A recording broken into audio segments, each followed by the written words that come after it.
Now, Alberta's oil price could be about to get another boost. We're tracking a major development, things going on right now with OPEC as they meet in Vienna.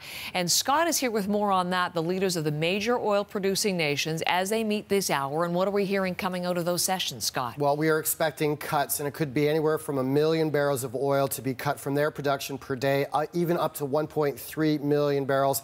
And this is a lot of back and forth. There's 15 members. There's 12 members that are dependent on sort of these restrictions, and they're going to go back and forth. They're going to say some of them do not want to cut. And here's some of the ministers coming in for that meeting this morning in Vienna. Some of them want to pump more. Some of them want to pump less. Some of them want to prop up the price. Iran, for example, is an issue with the sanctions there. They're not able to pump out a lot of their oil. There are some exceptions for that. Even Alberta cuts of 350,000 barrels of oil per day has made it to the attention of these ministers. So why this is all significant, a lot of people might not know this, but OPEC produces most of the oil in the world. They produce 40% of the entire world oil production. That works out to about 33 million barrels of oil a day. And one question here is Saudi Arabia. They are by far, well, here's the price, and that's sort of ironic. You would think with cuts, the price would go up, and that's not the case here. We're seeing the actual price down $2.32 a barrel this morning. There's a lot of global strife out there. There's lots of worry about the markets and that arrest in Vancouver, for example.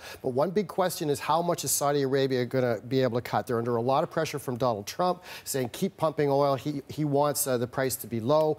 So Saudi Arabia is going to be a real wild card in this morning. Okay, so we'll keep an eye as that continues. But you mentioned that on their radar has been Alberta's decision to cut production. So in terms of impact on Canada, what could the OPEC decision-making have? What effect could that have on Alberta's price? If they do cut, and I think the 1 million barrels per day is that magic number. So if it's over there, that could raise prices. The Brent crude, West Texas crude that we sort of trade here. So that'll be good for Alberta prices. We are seeing them off the West Canadian Select off of lows of in a neighborhood of about $13, $14. We're seeing that double now in a neighborhood of $30. So it's good for them. Could get more money for their resources as well. And commodity traders have really been sitting up lately with the word restriction.